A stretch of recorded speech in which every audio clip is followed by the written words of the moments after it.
Three young boys, three different districts, one common connection: perpetual hunger. Hunger due to monetary hardships, yet the hunger to establish a successful business. आमच्या तिघांची भेट Aundh India Pune येथे internship करत असताना झाली. तिघांची परिस्थिती खूप हलाखीची असल्यामुळे एक वेळचं जेवण मिळणं सुद्धा खूप मुश्किल होतं. पण तिघाचं स्वप्न एकच होतं की भविष्यात जाऊन पुढे स्वतःचा व्यवसाय करायचा, स्वतःची कंपनी एस्टॅब्लिश करायची. त्याप्रमाणे आम्ही पुढची वाटचाल चालू केली. When eating vada pav was luxury, the path towards the goal was extremely difficult, but the focus was unwavering. व्यवसाय कसा करावा याची काही कल्पना नसल्यामुळे आम्ही पहिले 15 वर्ष नोकरी केली. नोकरी करत असताना काटकसर करून एक वेळ जेवण करून आम्ही काही पैसे जमा केले आणि अखेर आमच्या प्रयत्नांना यश आले आणि आम्ही पहिली कंपनी सुरू केली.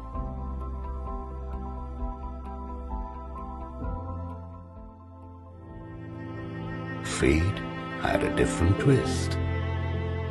व्यवसाय वाढवत असताना अचानक धंद्यामध्ये मंदी आली, रिसेशन आले. त्यामुळे कामही कमी झाले. काम कमी झाल्यामुळे बँकेचे हप्ते थांबले, कामगारांचे पगार थांबले. अशामुळे आत्महत्येचे विचार मनामध्ये सतत येऊ लागले.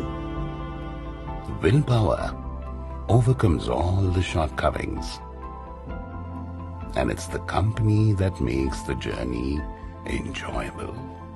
अशा कठीण परिस्थितीमध्ये आम्ही तिघेच एकमेकांचा आधार झालो. प्रयत्न आणि कष्ट करण्याची प्रेरणा एकमेकांना देऊ लागलो. Breakthrough came in when G-Plast onboarded the Tata Autocomp vehicle for their journey. अखेर आमच्या प्रयत्नांना यश मिळाले जेव्हा टाटा ऑटोकॉमने आम्हाला वेंडर म्हणून स्वीकारले. त्यामुळे आमच्या धंद्यात लक्षणीय वाढ तर झालीच, पण आमचा व्यवसाय प्रोसेस ओरिएंटेड झाल्यामुळे आमच्या प्रगतीचा वेग कित्येक पटीने वाढला. आमचा 2 पैसे पर पार्ट पासून ते 200 कोटी टर्नओव्हर पर्यंतच्या प्रवासामध्ये सिंहाचा वाटा कोणाचा असेल तर तो नक्कीच टाटा ऑटोकॉमचा आहे. Tata Autocomp, making dreams a reality.